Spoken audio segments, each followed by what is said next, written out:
Shout out Chris Van Tulleken. Appreciate you, bro. You introduced me to ultra processed foods and you made me more aware of them in my own life in a good way.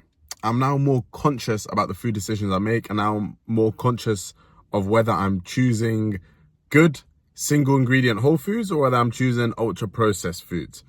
And this has benefited me for the better because now I'm able to make better decisions.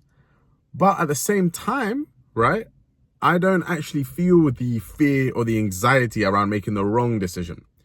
Somebody who learns about ultra processed foods may accidentally get anxiety around the choices they make because once they've been informed about how detrimental ultra processed foods are, but they keep eating them, they might feel like shameful, or they might feel as if they're going to overthink every single food decision they make. But luckily for me, that wasn't the case.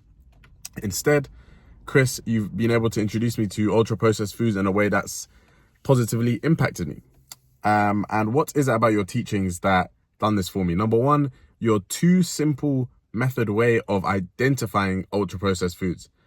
The first way is by looking at the ingredients list and seeing if there's anything in there that you wouldn't find in your standard kitchen. And 9 out of 10 times on ultra processed foods, you're going to find really long ingredients that you've never heard of with complex names that sound like they're made in a lab by scientists. You're not going to find that type of stuff in your kitchen, and you've probably never even heard of that word before. If you see that in the ingredients list, it's probably ultra processed.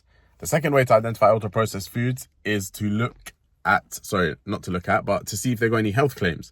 Typically, foods with health claims such as proven to lower cholesterol or really good for your gut microbiome are typically ultra processed because they had a bunch of things added in them just so companies can market them at this new benefit that they give you, they're good for your microbiome type benefit. So if you see any sort of health claims, they're probably ultra processed. That's two ways to identify ultra processed foods. What's another way to identify them? Or how let me say that differently. How could we summarize ultra processed foods? We can summarize them as industrially made foods made with the intention of profit. Now that last bit is interesting.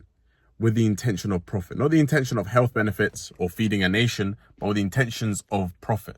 These companies slam a bunch of sugar, fats, saturated fats, all of this stuff into their into their products so that we eat more of them and buy more of them. Now for them to fill their stuff with a bunch of sugar, they have to industrially make these items. Not many things that grow in the ground that are real, organic and natural come with a lot of sugar in them. So ultra processed foods are usually industrially made for the purpose of profit, which means that another key feature of them is how soft they are. Ultra processed foods are typically very soft and very easy to consume. So think of something like What's-Its or a cheesecake or cookies. As soon as you bite into them, as soon as your saliva touches that food item, it disintegrates in your mouth and it goes down your throat, pours really quickly and really easily.